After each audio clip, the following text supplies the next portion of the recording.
Well, hello guys, Ale123 here, and as you can see today we are reviewing the Avengers Endgame War Machine Buster set. So there you can see the front of the box. We do get two Outriders, Ant-Man and War Machine, both in their Quantum Realm suits. And then across the side there you can see we've got the kind of Lego graphics of the figures there. And then there you can see the back of the box where we get all of the features of the set. So now let's go ahead and start by taking a look at the minifigures. So the first minifigure here is Rhodey, or War Machine. As you can see, he's in his Quantum Realm suit, so the torso and leg detailing isn't exclusive, but it is very detailed, and I appreciate them giving us these Quantum Realm suits. There you can see the helmet, which is of course in black, and it has got the silver printed on there. It does flip up like the normal helmets, and there you can see his face underneath, which is the same as the Bricktober Infinity War set. So there you can see the face there with the heads-up display thing on, and then there you can see his second face where he is very happy. Definitely does kind of resemble Don Cheadle. I think this is probably one of the best War Machine faces they've given us. This one, along with the version from the Iron Man 3 sets, both resemble Don Cheadle quite well, I think. And he does come with two stud shooters, so you get one in his hand and then one on his little turret at the back here that you can fire off. And you can also take those off and put them in the actual War Machine Buster itself if you want to. But yeah, that's it for the figure. The back detailing is the same as Ant-Man, so I'm not going to bother taking off all of this stuff to show you that there. So yeah, that's it for War Machine, aka James Rhodes. And next up here is Ant-Man, of course, as you can see. Same Quantum Realm suit as Rhodey there, so the detailing is really nice there. I do like them. The only really thing that makes this an Ant-Man figure, of course, is the Ant-Man helmet there, which this is a brand new helmet piece for Ant-Man. I'm not sure if it's a new piece overall, but it is of course new for Ant-Man there. You can see they've got that printed on there. It is better than the old one. You can't really see his eyes underneath it, but you know, that's not a big problem. But yeah, I think this definitely resembles Ant-Man's helmet really well. You can see it's all the way around there, the detailing. And you can take that helmet off, and underneath we have got Ant-Man's face, and they do actually include a hairpiece for him, so I think that is really generous of them. So you can have Scott Lang with his hair on there like so, and there's that front face. And then there you can see the back detailing, which, as I said earlier, is the same as War Machine's. And there you can see his second face, and there's what that looks like with the hairpiece on.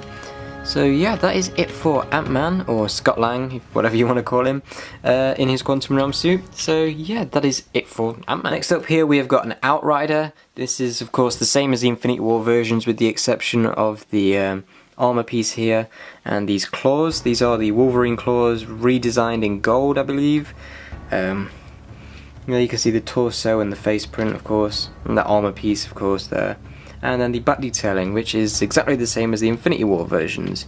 Which, speaking of the Infinity War versions, they do also include another Outrider, which is identical to the Infinity War versions, including the extra arms on the back there, so they can be moved accordingly. And of course, you can see the face, and then the back there, the back of that piece with the arms on. I'm not going to bother taking that off because you have seen the back print on that other figure there. But yeah, that is it for the Outriders. We get two of them. They are different, but that's just really with the accessories they come with. The actual figures themselves are pretty much identical. So yeah, that's it for the figures. Now let's take a look at the set itself. So here is the actual War Machine Hulkbuster thing here, or War Machine Buster. I'm not sure if this is going to be used to fight the Hulk. I would probably assume it's not. As you can see, I think this is probably one of the best kind of Buster sets they've made. Comparing it to the Infinity War Hulkbuster and the Age of Ultron Hulkbuster, I think this definitely does top them both. I'm not sure if it's down to the colour scheme. I do prefer the grey and silver colour scheme to the red and kind of gold one, or if it is down to the actual thing itself. But you can see the arms can be moved. They are on ball joints up there, so you know, you can move them about and make him look like he's walking. He has got these shoulder pieces, which they do fold up and down if you want to. That can kind of help with shoulder articulation. You know, you can push them up like that, whereas if they were just kind of stuck there, you wouldn't be able to get anything further.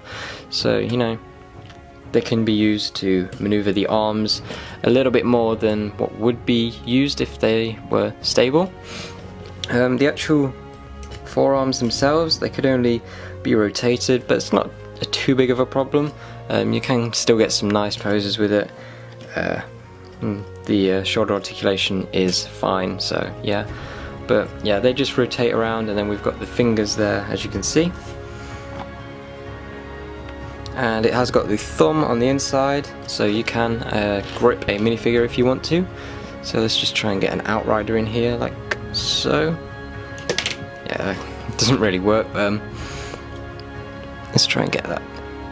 Yeah, that works. And so you can kind of lift your Outrider up and, you know, throw them about and beat them. So yeah, and you can see the arms there. These little gaps. Those are where you can put these stud shooters, so that the actual mech itself can shoot from its arms. And of course, we do get 2 of them with Rhodey, so we can put 2 of them on the arms there. You can see the torso has got that sticker there that does say James Rhodes on it, so that's a nice little detail. These 2 pieces can be kind of pushed around. You can close this big gap up there by just pushing them in, so I think that's nice.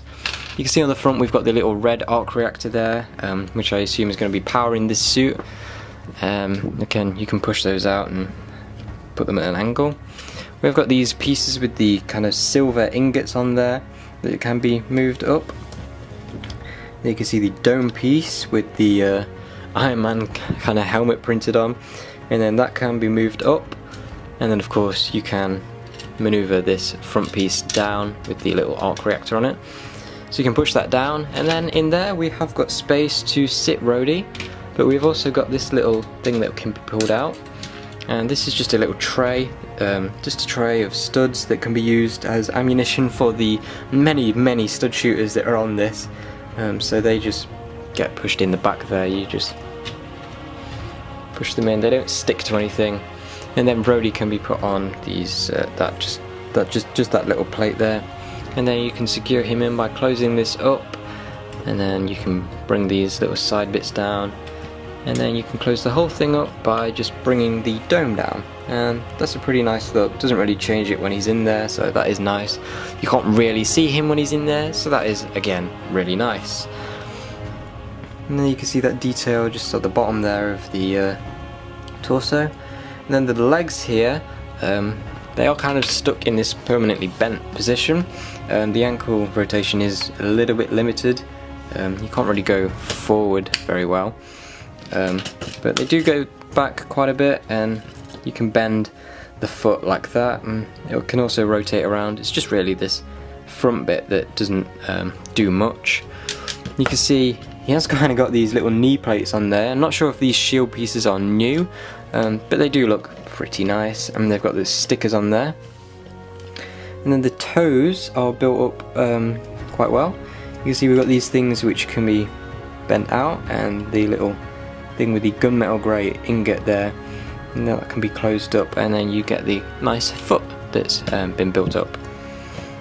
And the legs are identical, and they can be, you know, moved in and out like so.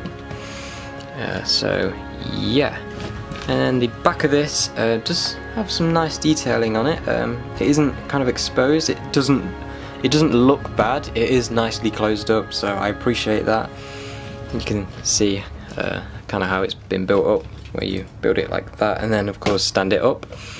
And then really the last thing for this set would be the little guns on the top of the mech. So as you can see, they are on little ball joints, and they can be rotated around 360 degrees for both of them. So this thing is definitely going to be safe from threats wherever they come from. You can see we've got this big Gatling gun, which that has a very nice and large range of rotation. And then you can twist this at the back and fire off the studs. Don't want to lose them all, so I guess you get the idea, but you twist that and it would fire them all off. And then over on this side we've just got 2 little flick fire missiles, so you can just try and flick those to get them to fire. So yeah, that worked. and then of course you just reload them pretty easily. You just push them back in there, and then you can be good to go again. And of course, reloading the stud shooter isn't very hard. So yeah, that's really all there is to this set. It is just the mech. There is no other build in the set. So yeah, that's really all I have to say about it. So now we can go ahead and get onto the ratings for the set. So quickly before we get onto the ratings for the set, we will take a look at the instructions. And you can see the front is exactly the same as the front of the box. We do get straight into the build, and then the advertisements, we just have the superheroes game there. And then we've got this still advertisement for Lego Life, and then 3 of the endgame sets, which it advertises the this set itself for some strange reason, and also the Quinjet. So yeah, I will be reviewing the Quinjet very soon. I have reviewed the Captain America bike if you want to go check that out, and then everything else is just the build. So overall, onto the ratings for this set. I'm going to have to give this set a 9.5. I really can't see many problems with it, with the exception of kind of the limited elbow articulation and the kind of limited knee articulation. This set really does do a good job.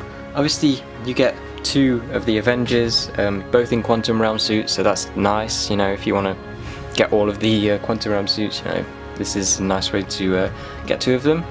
It is nice that they included Scott Lang's hair. Would have been nice if they included some hair for Rhodey, but it is what it is. Rhodey is of course a nice minifigure. And then obviously we get 2 Outriders, which is a nice way to build your army without having to buy any of the same sets. So pretty sure from the endgame wave you get 8, and of course Infinity War gave us 4, so if you get all of those sets, that's already a collection of 12 Outriders, which I'm sure is more than enough. The mech itself is really nice, and it's going to be interesting to see how it fits into Endgame, the movie. So yeah, that's really all I have to say about this. So please like, comment, subscribe, and I'll see you again very soon. Bye!